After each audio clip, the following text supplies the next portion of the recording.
just a little bit of context. We're a high-tech healing space. We have technologies for recovery, performance, and chronic health issues. We've got sauna and ice baths downstairs. If you look behind you, you've got red light therapy for the brain, virtual reality for anxiety. We've got compression bits, something called pulse electromagnetic field therapy, red light, oxygen, and blood tests. What all of this has in common is we're looking at different ways to support the body's recovery, healing, and health. I put together tonight, but I want this to be super informal, so I know it can be sometimes a little bit difficult if you want to ask questions and things like that, but please make this as interactive and dynamic as possible. I'm not here to lecture you. But tonight's talk is called The Future of Health. And the frame is, I'm going to start off with a little bit about my story in terms of how I came to building this baby we now call Holon. And then give you guys some context in terms of how we see health evolving in the future and also our model for what health is. And then going to end with as many questions and answers as possible. This is your time to shine. If you have questions, like I keep saying, symptoms that are bothering you or niggling you or trying to improve your performance in the gym, ask them, okay? So curious, who has a little bit of a background in my own health story and how Holon came into being? Couple? 4? Okay. So, little backstory. When I was younger, I was super into sport. I was training a couple of times a day at university, feeling fit, healthy, alive, alert. I was boxing a lot, and I was feeling really, really good. And then towards the end of university, I mean, sport was like my biggest passion other than being very into academics, as my friends will tell you, a bit of a geeky bam. And I was very much into, just really thinking of ways, how do you optimize training and performance? Used to do training protocols for the boxing team and just all sorts of things like that. But towards the end of university, I started to feel something was a little bit off. And I remember one day I went to tie my shoelaces and I couldn't actually tie my shoelaces because of how weak my body felt, this really overwhelming fatigue. But obviously when you're 19, you just brush it off, caffeine and whatever else. And I left university, went into the world of investment banking, and there the feelings just started getting a little bit more acute, mainly with fatigue and just not quite feeling like myself. I don't know the feeling you don't feel quite right, but you can't put a finger on why you don't feel right.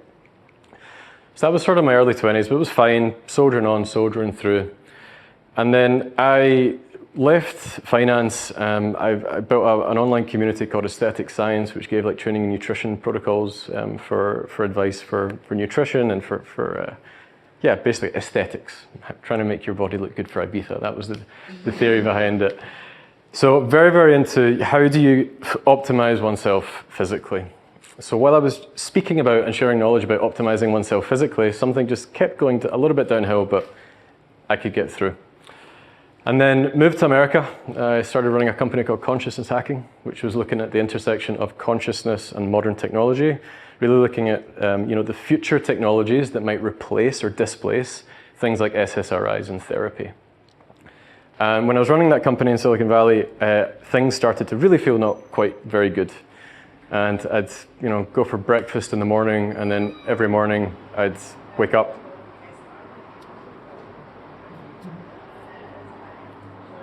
Ian, you can bring them in if you want.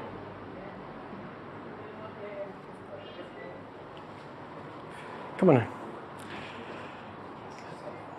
And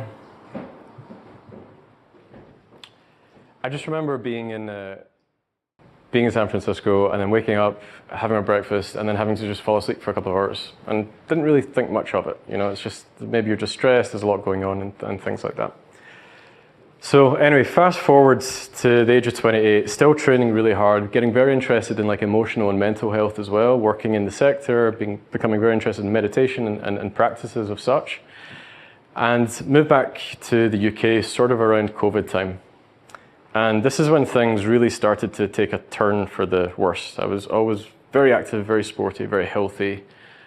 Came back to London, and these symptoms started to get a lot more severe, especially when I was in London, which was weird. So I started getting really sensitive to smells. I started breaking out in rashes and hives. I started getting this impending feeling of doom every time I drank a coffee. It was just very strange. Went to every single doctor you can imagine, all sorts of different specialists, rheumatologists, GPs, and everybody had a different diagnosis. It was either, we have no idea what's going on, or you have this condition. You have SIBO, you have hormone issues, you have POTS. And that can be pretty disorienting because you don't really know where to look or how to move forward if they're all giving you different labels. And then a few months after leaving London, I was back in Glasgow, and this is when my body just fully collapsed. I couldn't walk more than maybe 100 steps without crashing. I was having panic attacks in the middle of the night. I couldn't breathe. I felt I was dying every time I tried to sleep.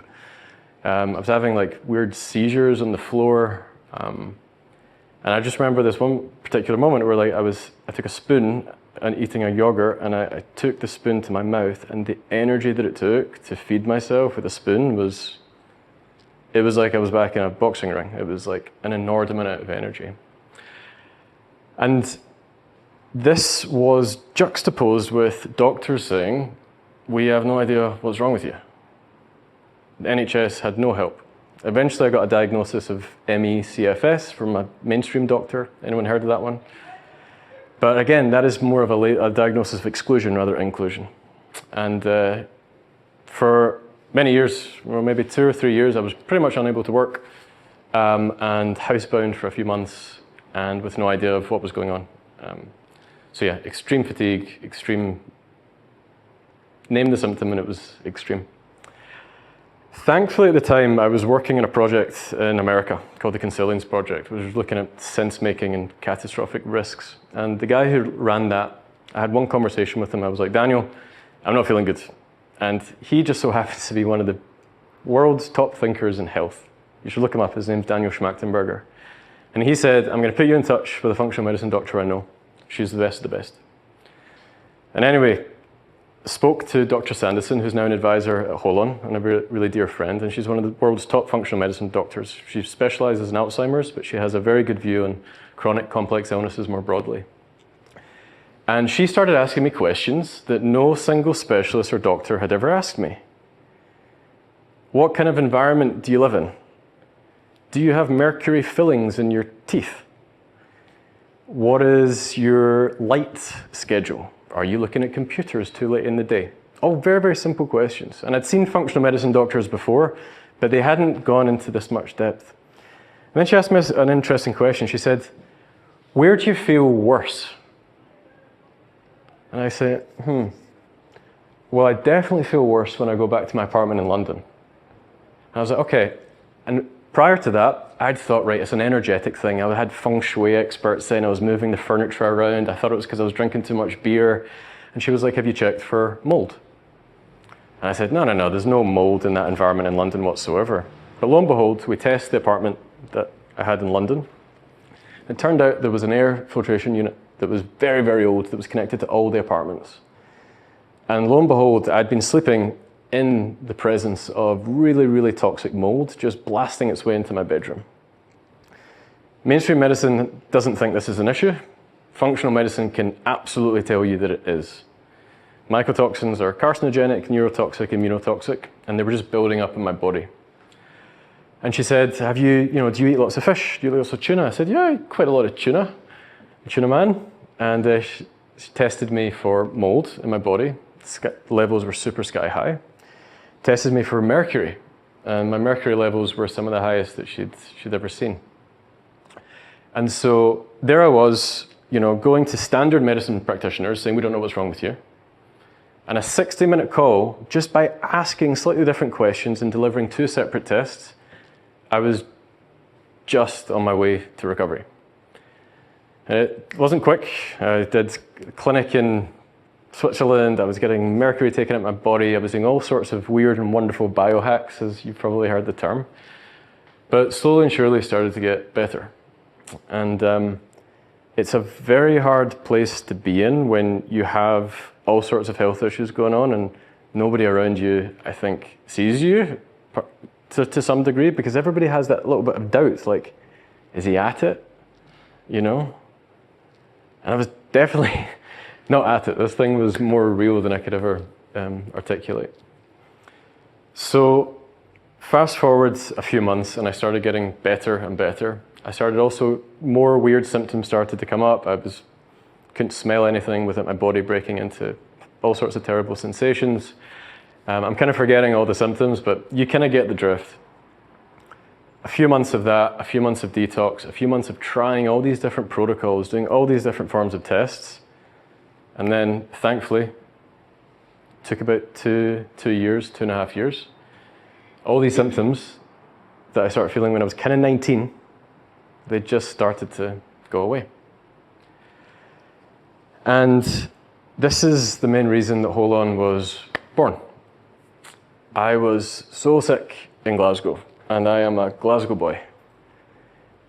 And I wanted to bring somewhere back here that didn't only have my sporting interests and recovery for athletes, but also to really help people with chronic health issues that mainstream medicine, as yet, isn't so good at healing and understanding. NHS, brilliant for acute stuff. NHS, brilliant for mainstream disease diagnoses. NHS, not so good if you have a chronic, complex issue that biomarkers that GPs do not test, but only test for certain ones. And so here we are. And I essentially did a PhD in what I call functional medicine, but adding in different flavors, and essentially synthesized all that information and came up with a very simple model for how I think the future of health is going to look. And that simple model is based on 3 principles. Number 1, people should remove bad stuff from their body. Kind of simple, right? Number 2, people should put good stuff into their body. And principle number 3, people should balance their body and their mind, their stress, their nervous system, their mind-body connection. I have noticed that there are many people out there in the world who have lingering symptoms of not feeling quite right, but they just say, that's life, just get on with it. And that's kind of true, right? But let me just go through each of these pillars to say why this time is really different, for why all these 3 things are why this model is very appropriate for living in the year 2025. So let's start with removing bad stuff from the body. Take a guess, how many chemicals have been released into the atmosphere since 1950 by industry? Shout out a number. 300,000. He knew that one. When did I tell you that one? Yeah? That's my dad, he listens to me. You sold it a bit short, but 350,000. 350,000 novel molecules have been released by industry and agriculture into the global environment. We have safety studies on approximately 50,000 of those. There are 300,000 molecules we do not know what they are doing to human biology. The molecules that we do know are doing to what they're doing to human biology, for example, lead. Remember leaded petrol? Who's old enough to remember the red? You're old enough, Brian. Yeah, the red. You're old enough. Oh, sorry, I can't say that. Leaded gas, there was a study at Duke University in 2022 that lead itself, since 1970, just lead, led to a 1 billion point decrease in American IQ in 50 years. A single toxin can wipe off 1 billion IQ points of an entire population in half a century. Then you start going into things like PFAS. Who's ever heard of PFAS, forever chemicals? PFAS are found in furniture, they're found in different types of agriculture, industry, I should say. PFAS are called forever chemicals. The body's liver detox mechanism doesn't actually know how to detox them, so they stay around the body forever. Who's heard of endocrine disruptors, plastics, all sorts of things? So the list goes on and on and on. And so we are essentially living in a world that we're bombarded with toxicity. And the trouble is, a lot of people who speak about this stuff, they're kind of like, oh, we just need to do a special detox diet and a 7-day juice cleanse. It's actually a lot deeper than that.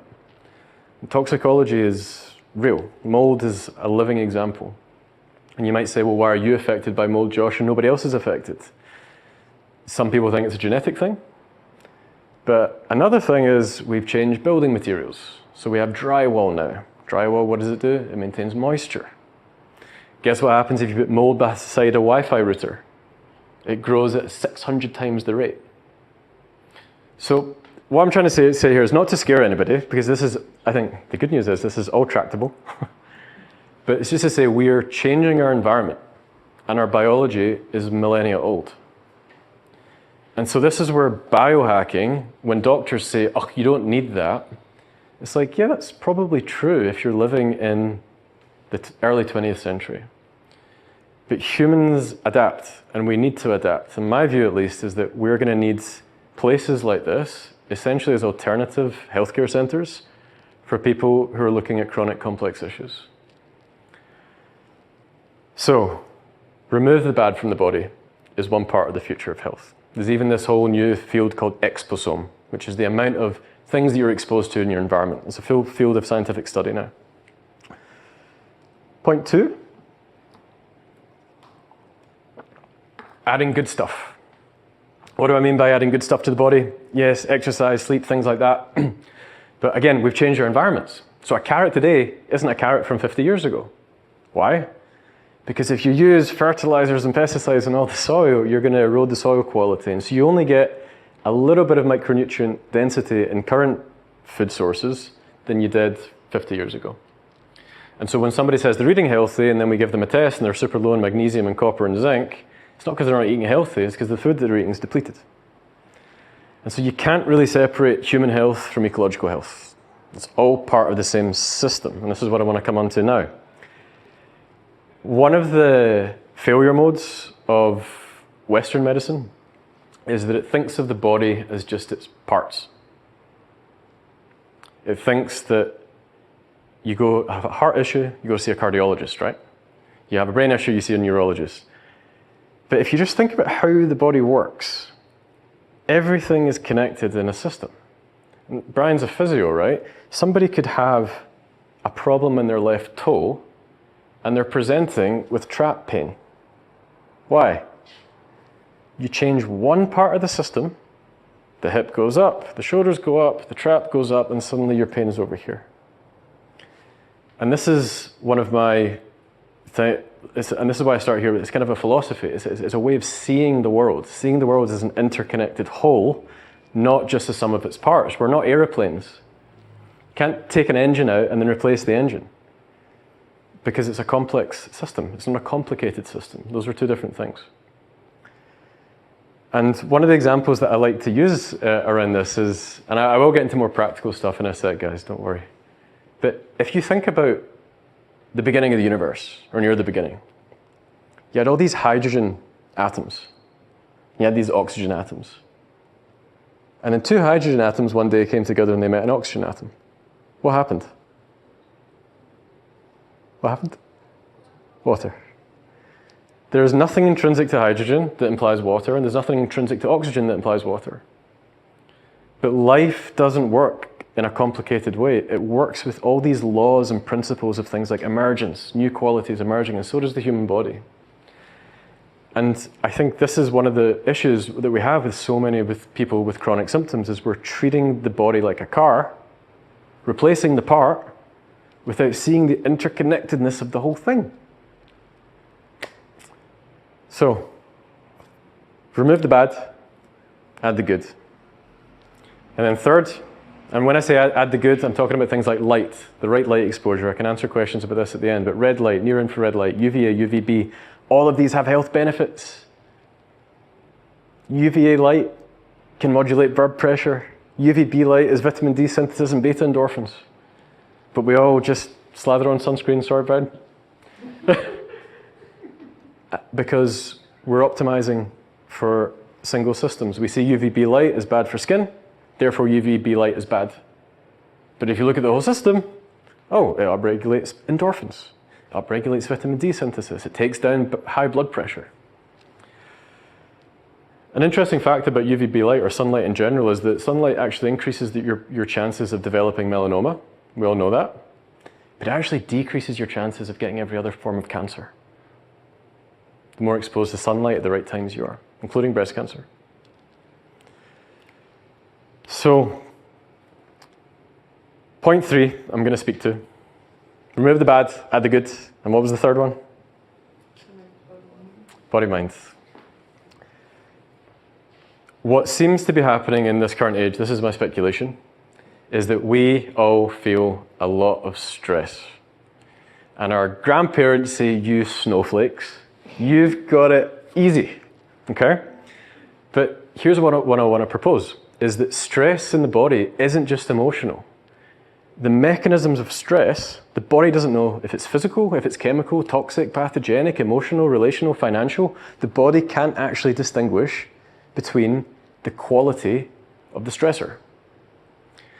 And so if we're bombarded with social media and chronic stress and blue light and all sorts of other things, it is a lot for the nervous system to handle. When the body is in a state of stress, guess what happens?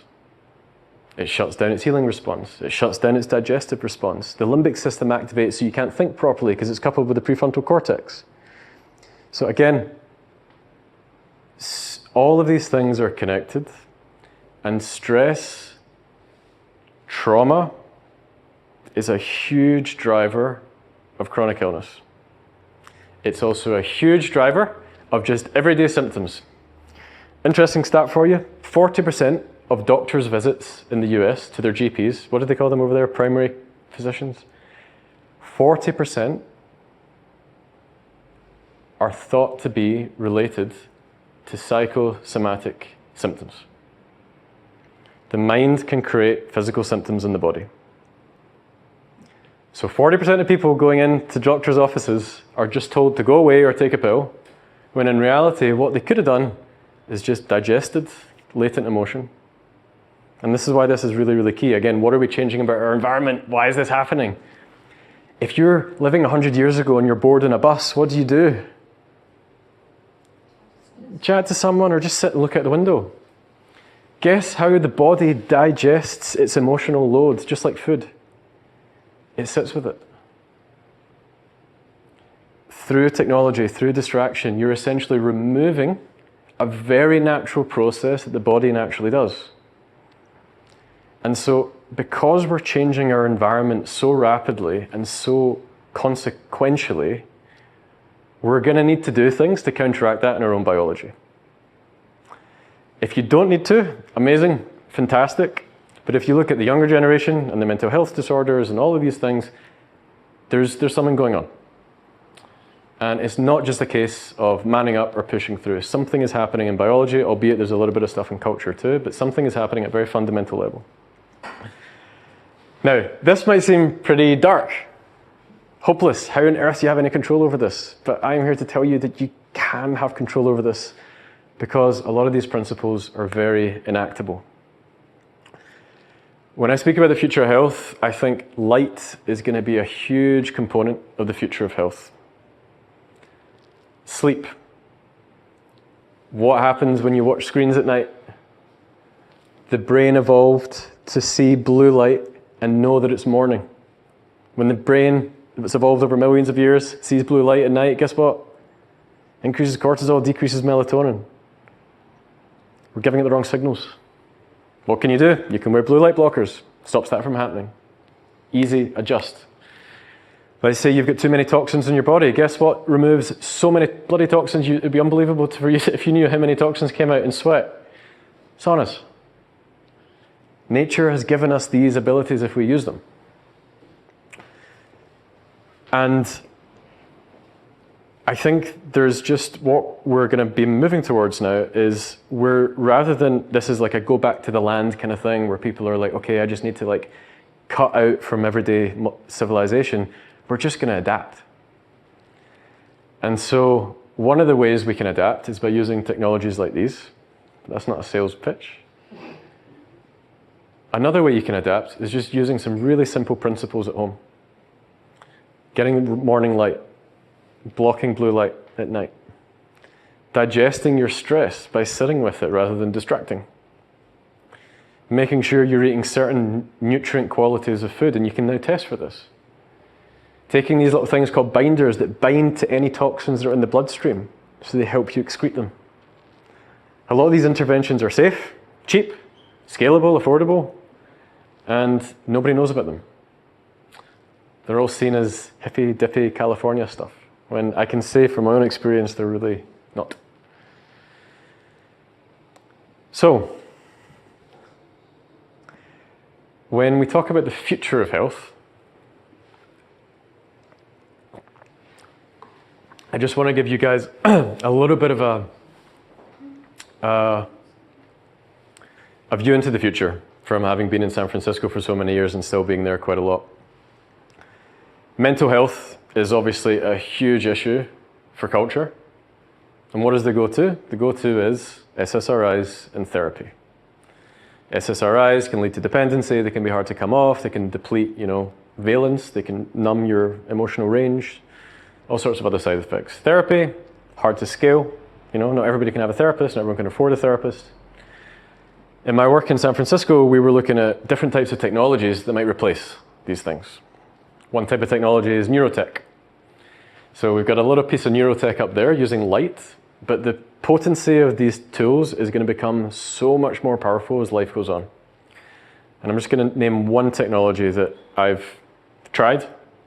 It's not available in public markets yet, but it will be soon. It's called Sanmai. What it does is it's ultrasound, like for a pregnant woman, ultrasound to the brain on something called the posterior cingulate cortex, place where your default mode network lives, your sense of self, the sense of I. You stimulate that region of the brain with ultrasound, which has been shown for a long time to be very safe, and you're seeing 80 to 90% decreases in things like depression and anxiety after only a few sessions. Safe, non-addictive, non-dependable, and once it's done, you don't have to keep going back. One example, you can look them up, but they're not public yet. They're still kind of in stealth, but there's a few press articles written about them. So sound, light, magnetism, all of these neurotechnologies are going to come to the fore so people can recover from mental and emotional conditions. Then you get things, the crazy worlds like psychedelics. Psychedelics are synthetic biological molecules once they're altered.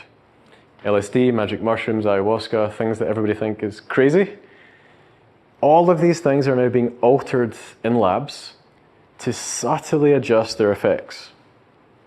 Taking away the vomiting, reducing the probability that somebody has a really bad experience. RFK Jr., the health secretary of the US, says he's going to legalize these things within 12 months in the US. And so on the mental health side, at least, it feels like we're stepping into this future where neurotech, psychedelics, and AI to some degree are going to be able to help guide people much more quickly towards resolving mental issues and emotional issues. On the physical health side of things, I'm just going to shout out a guy called Michael Levin. Has anyone heard of him? No? This is a professor at Tufts University in Boston, okay? He's got the most incredible lab called the Allen Institute. And what he's showing is he's working in the world of regenerative medicine.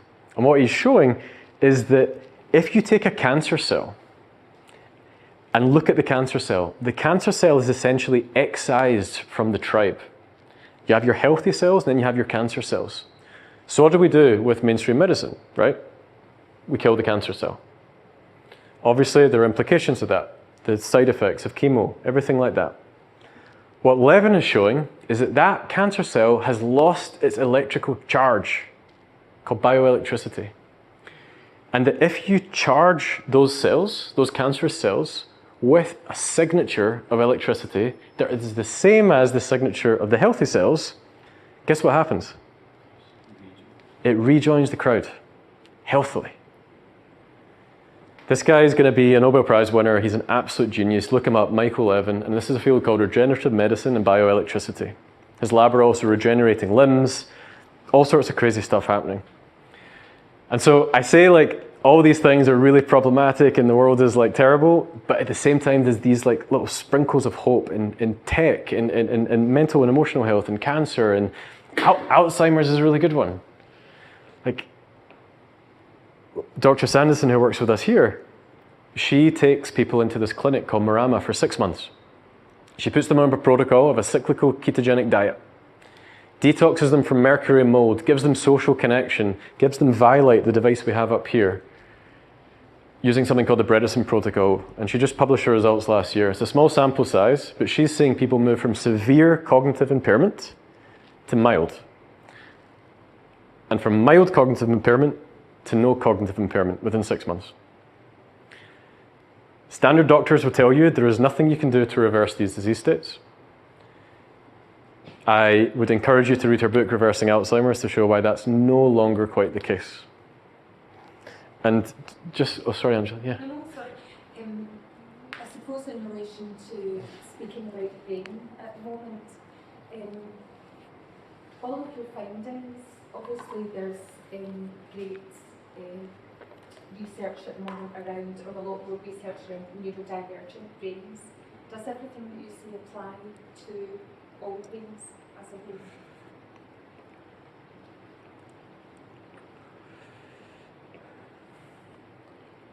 Honest answer is, I don't know, but I think it's quite an easy answer to speculate on, which is that as AI is able to analyze larger and larger data sets of people and personalize medicine based on one's neurology, because there are lots of people with neurodivergence now. If you can build the data set sufficiently, then what is happening now is that rather than people getting generic interventions for a normal brain, things like ultrasound can be targeted to specific regions that are best for a neurodivergent brain. This is where AI really comes in. If your data sets are big enough, you're able to analyze and therefore personalize depending on the original condition. So I would say yes. Yeah. The curiosity was just growing through. Great. No, it's a great question. Yeah, it's a great question.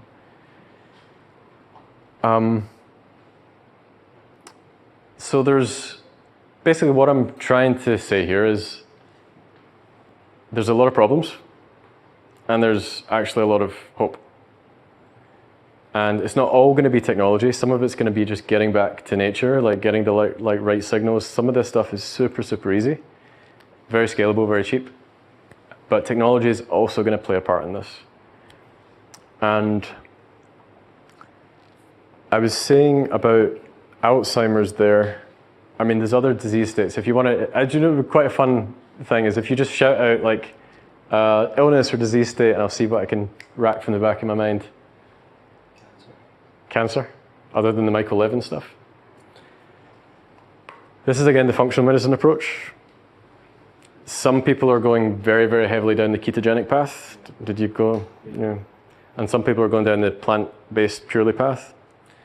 There's certain peptides that are coming out. So peptides are these little small protein amino acids that act as signaling molecules. There's one called FOXO4.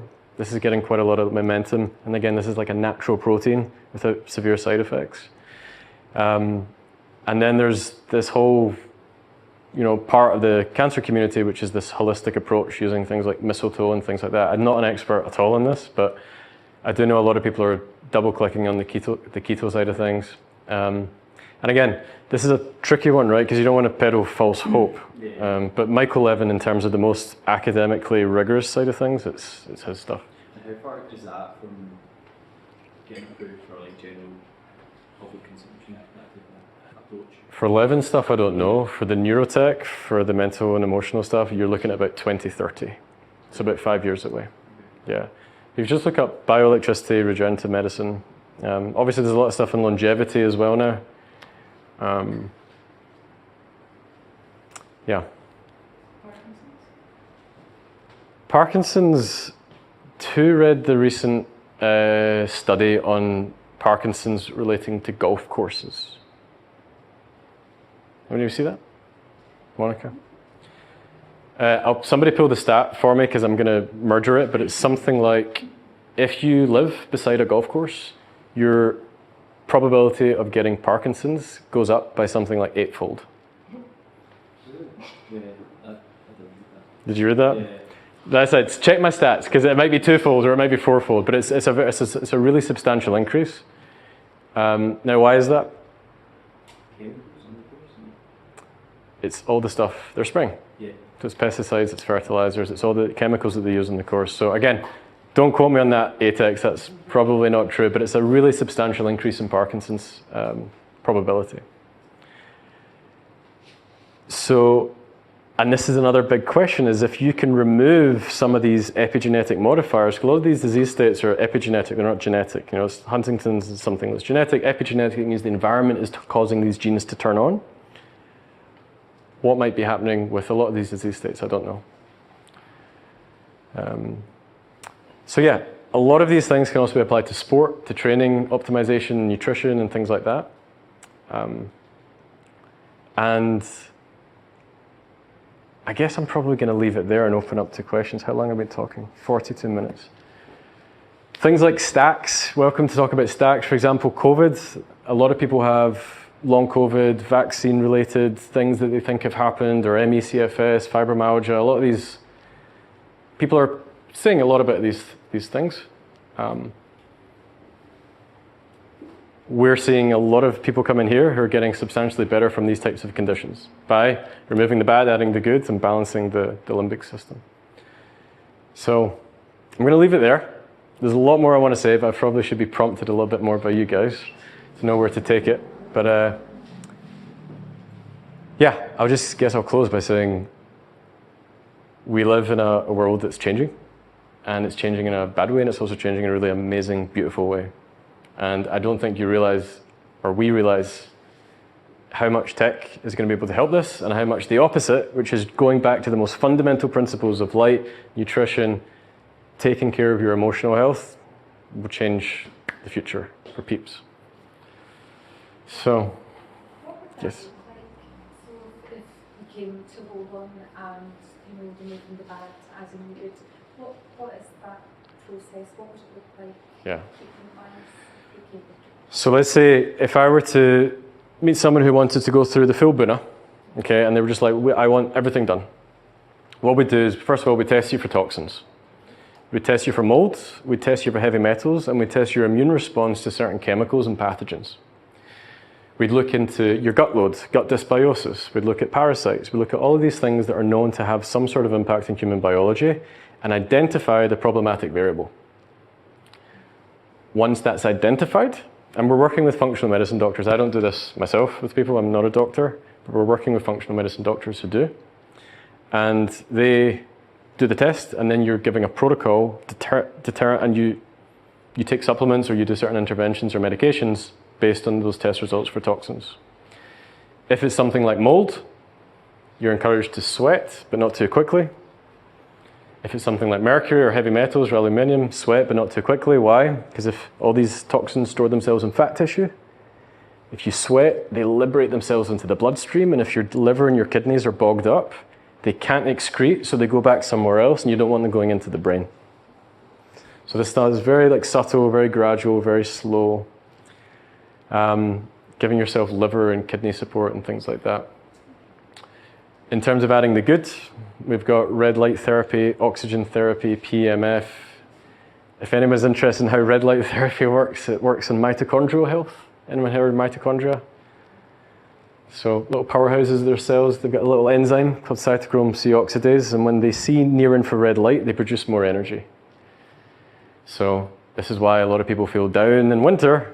It's not just because it's darker nights, it's actually because they're not getting light exposure during the day. So, and then we're also looking at testing for nutrients and things like that. So you can test for your thiamine, your B3, your zinc, copper, magnesium, all things like that you can actually test for.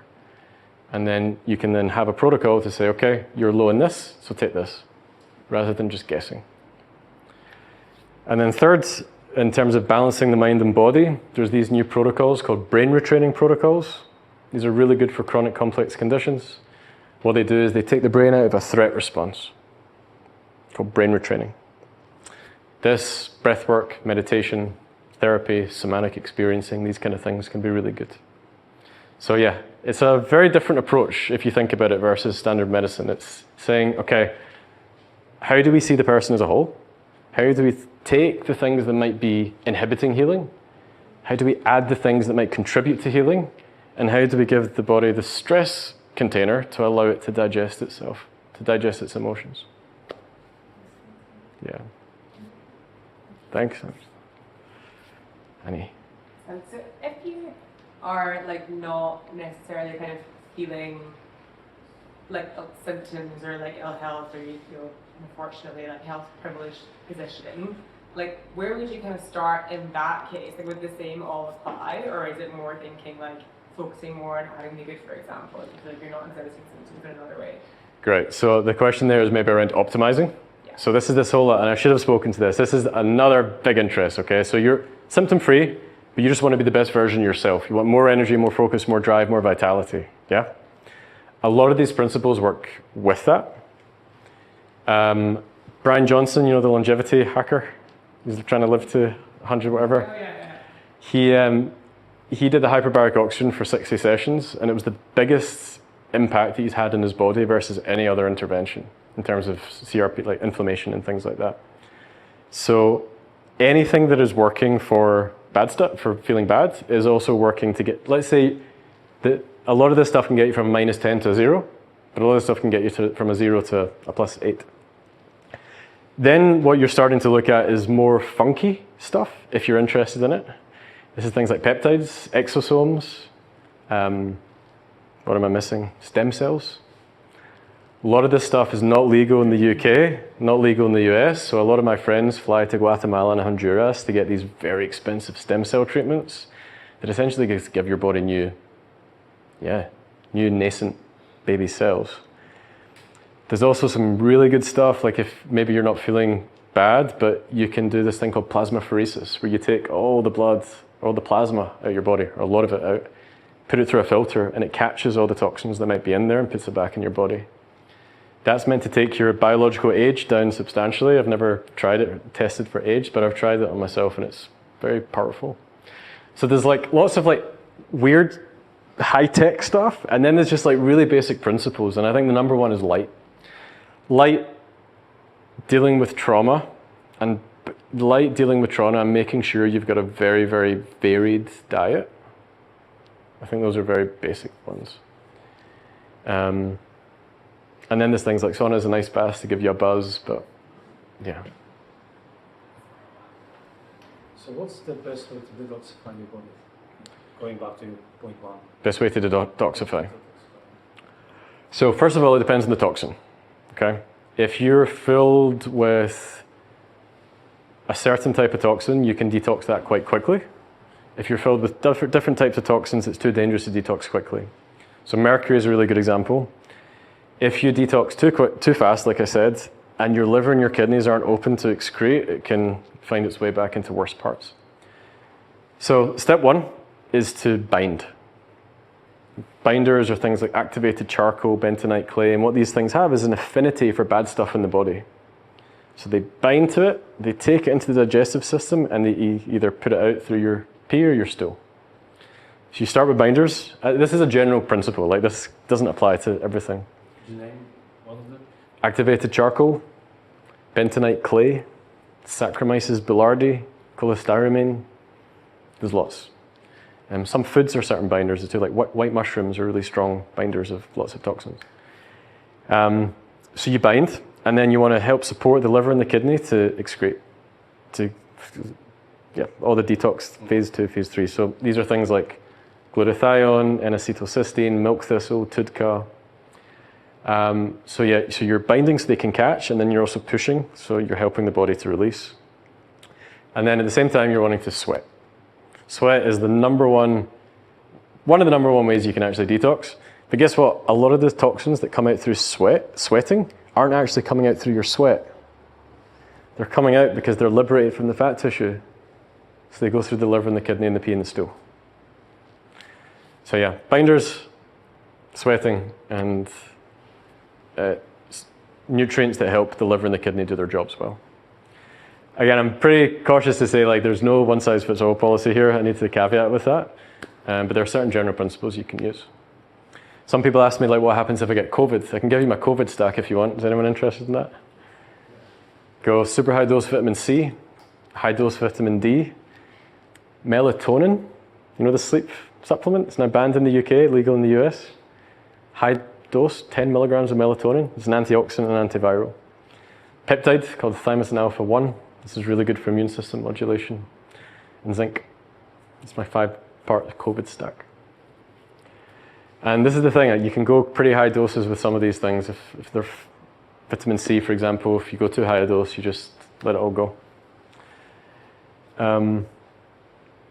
Yeah. Questions? Annie again. I feel like it's interesting, like hearing you talk about all the like positive ways you can like take supplements and everything. I'm just curious on your view about other kind of like trending things to put in your body, like Ozempic. What's the kind of like the potentially negative side of like other like synthetic interventions? Yeah, good question. So Ozempic is a bit of a miracle drug, but guess what? It's also a peptide. It's called semaglutide. It's been around in the peptide world for a long time. I was looking at Ozempic, the branded version, since 2016 or something.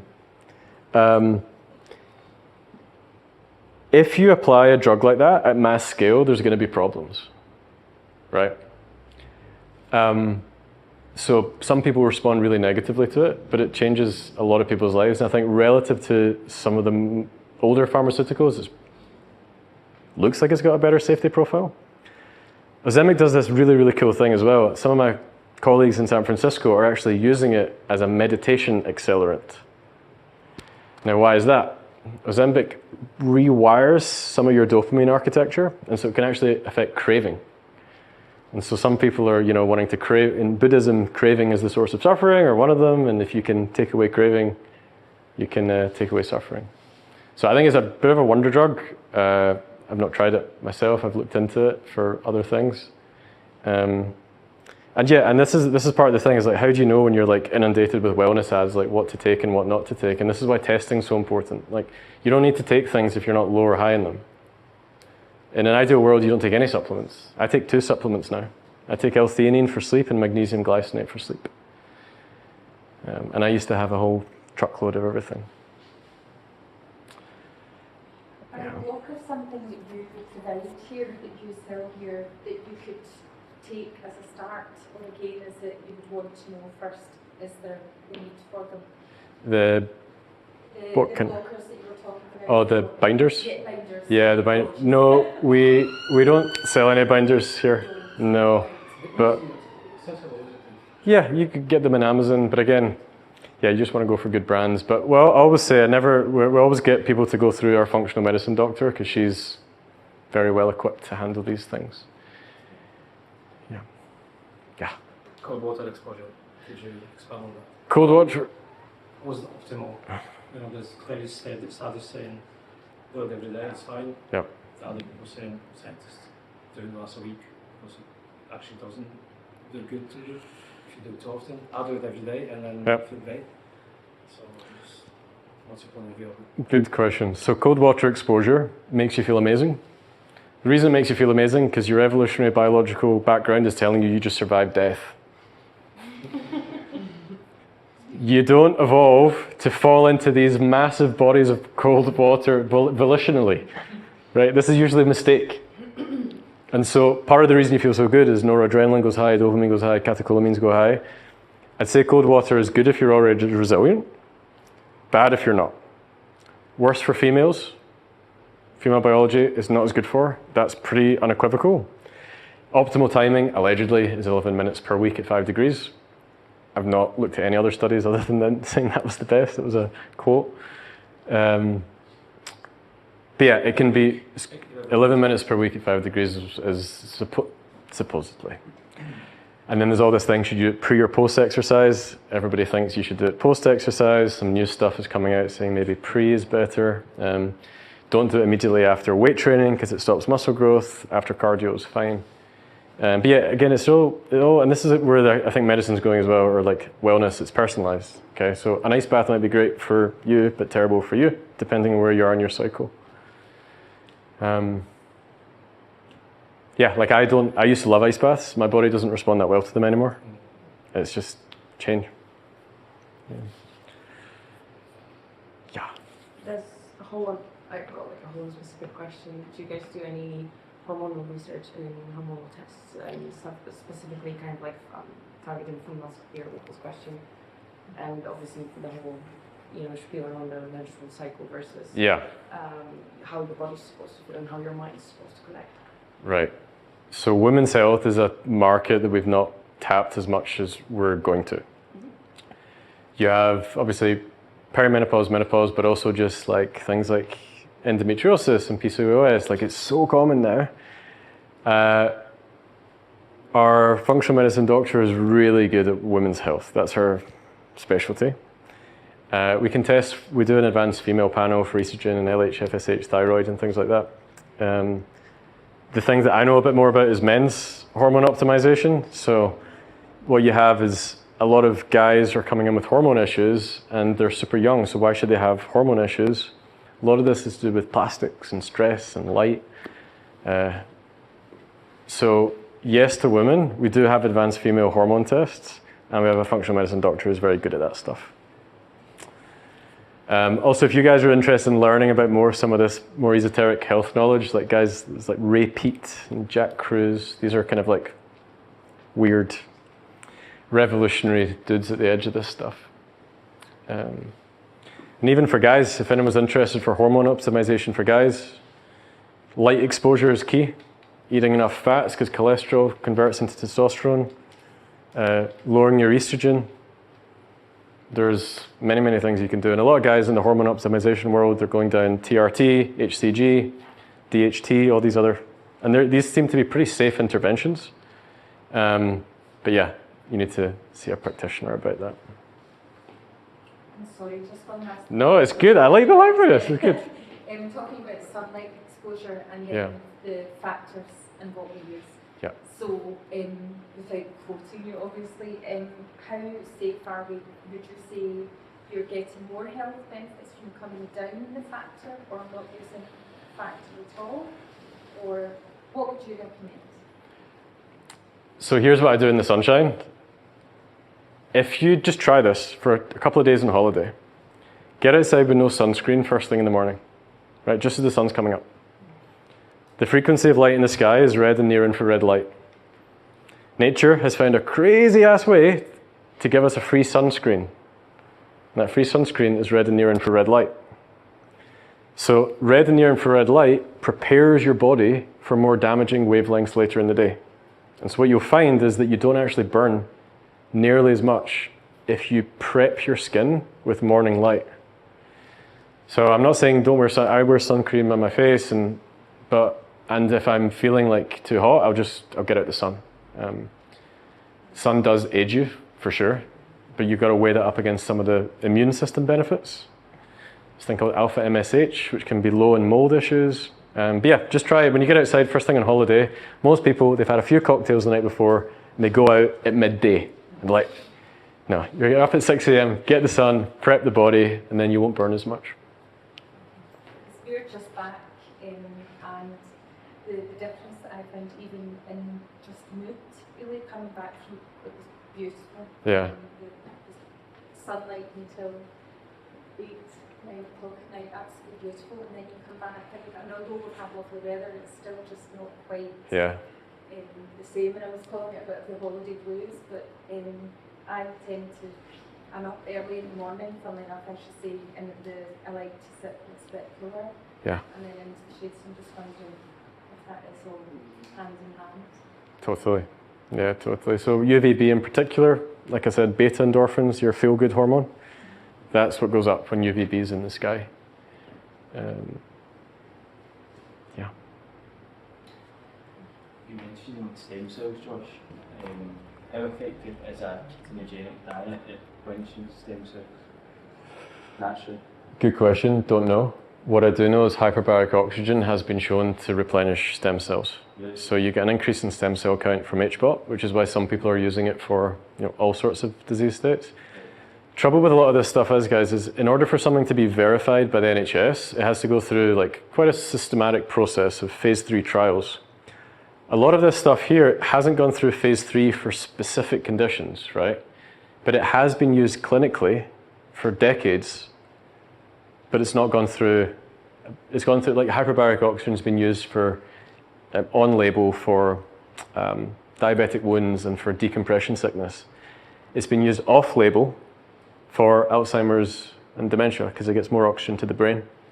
But you'd be a doctor and prescribe that. Is that sort of treatment used like reactive to diagnosis of the condition, or would you say it more preventative? Both. So people who come in to use hyperbaric are either professional athletes, people with ME, fibromyalgia, chronic pain, Alzheimer's, dementia, and MS. And then preventative, you get your longevity benefits. Both. So it's really tricky. Like, you sometimes need to caveat all these things. Like, these things might. Like, I can't say that anything in here is going to stop cancer or stop Alzheimer's. It's none. Anyone who says that stuff is just talking absolute nonsense. But if you just step back a bit and think of what is the model? Like, can we deliver better things to the system to increase the probability that it heals? Then I think that makes a lot of sense.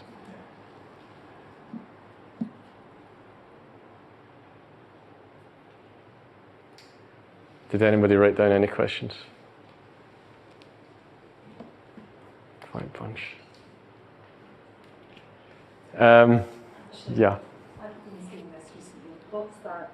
Is it NAD? NAD? I have no idea what it is. Yep. Do you know?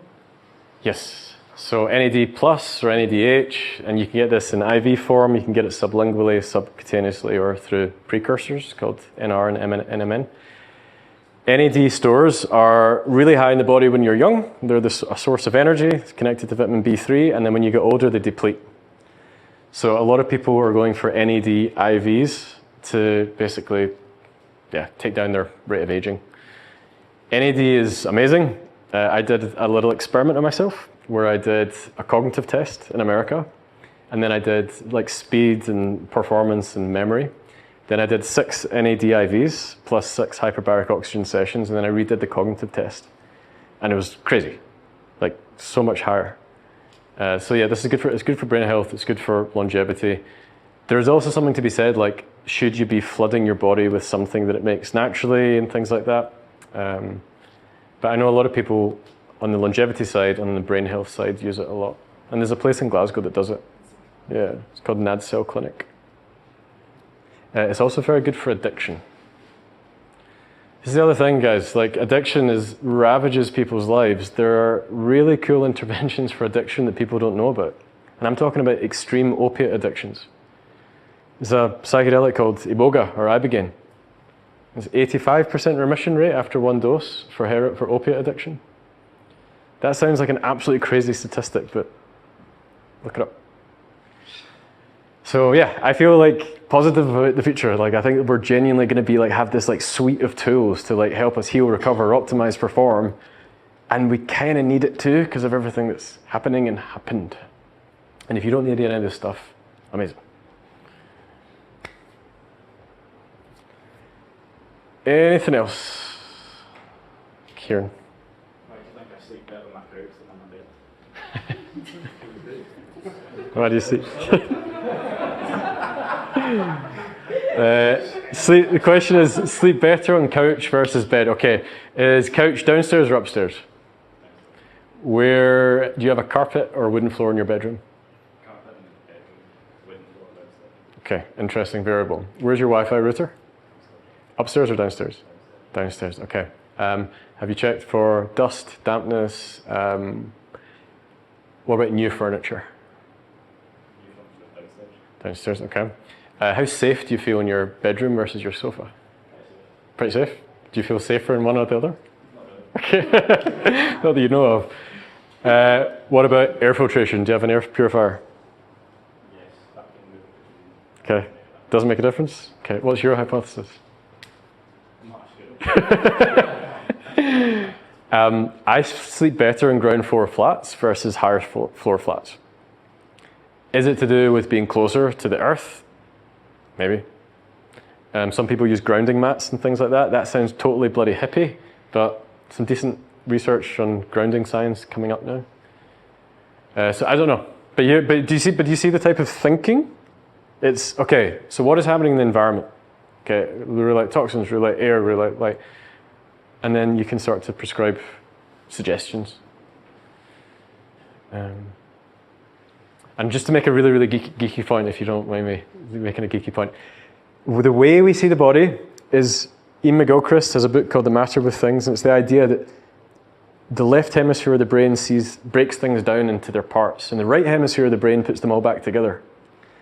Our whole systems are built on a left hemispheric dominant mode of cognition. It's breaking things down to understand them. Right hemisphere thinking puts them all together. Systems thinking versus parts thinking. And the cool thing is you can apply all this stuff to economics and physics and cosmology and stuff like that too. Yes?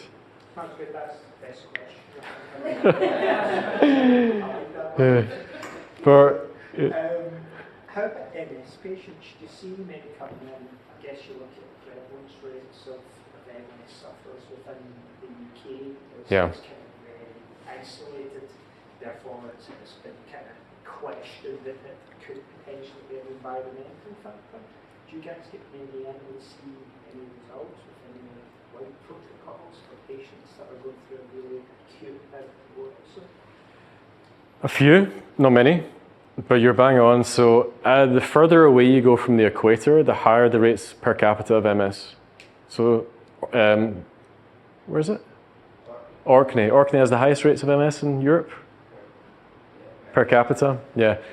And then a similar phenomenon happens as you go further away from the equator down south. So you would ask the question, light. You get much more daylight at the equator and much less near the tops and the bottom. And so MS is most likely an epigenetic disease state. In other words, the environment triggers it. But there's some people looking at light, or a lot of people looking at light. There's also some interesting stuff that MS symptoms can mimic mold toxicity symptoms. I met a guy called Nico in Switzerland. He was 25 years old, was diagnosed with MS. Found that he had a sofa in his bedroom that if he ripped it up, there was a huge amount of mold. Detox from the mold, suddenly his MS diagnosis went away. I'm not saying that's happening for many people at all, right? That's probably rare. But yeah, light and toxins are two things that we tend to look at with MS patients. Yeah.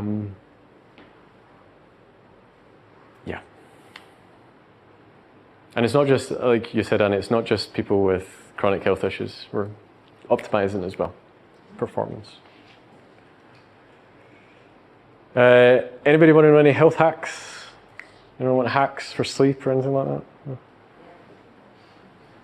So just, if you're trying to sleep better, get outside first thing in the morning, get outside midday, and get outside at sunset. Give your brain the signals of light what time of day it is. Wear blue light blockers before bed to stop screen time, getting rid of your melatonin. Check your hormones and eat enough protein. Very basic principles. Yeah. We also got a wee sleep box that's just been released. Tea supplements, which we'll be releasing to the public soon. If you're the opposite and you oversleep,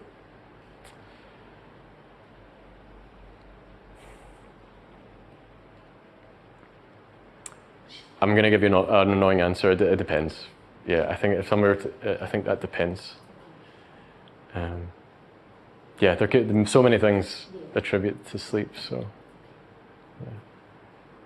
I think it's hard these days to kind of look inside and decide whether you're at your full fittest when you're going through that when you're back to London. Like, what would you say are quite immediate questions to really think about if you're like, I do feel there's something strange, but I don't feel like I can admit it. I think a lot of the time sometimes go to doctors and you're like put down a little bit. I wouldn't take the skepticism that we're just meant to feel bad as true. I think it's things like how refreshed do you wake up when you in the morning?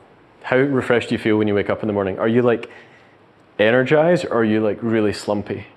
That's one of the first things that starts to come back online. How many bowel movements are you having a day?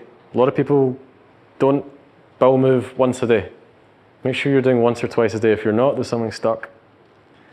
How hungry do you feel before meals? Really good marker of health. This is an Ayurvedic principle, but the more hungry you are before meals, you tend to be the more healthier and resilient the system is. Do you dream? A lot of people stop dreaming. Dreaming is a good marker for health. And then there's also stuff around like agency. So one of the signatures of trauma is like a sense of powerlessness or like helplessness. How willing and able do you feel to affect your world? Those are some hacks or some pointers. I also want to give the other view is that if you overthink about health, it's 10 times worse than not thinking about it at all. So just bear that in mind. Yeah. Sweet. That's us at our time, guys. Thank you very much for coming. Hopefully that was somewhat helpful.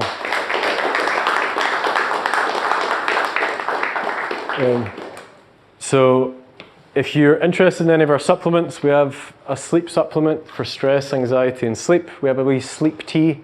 Take a couple of hours before bed. We're going to be launching this next month, but you're welcome to get some tonight as well. And thank you very much for coming.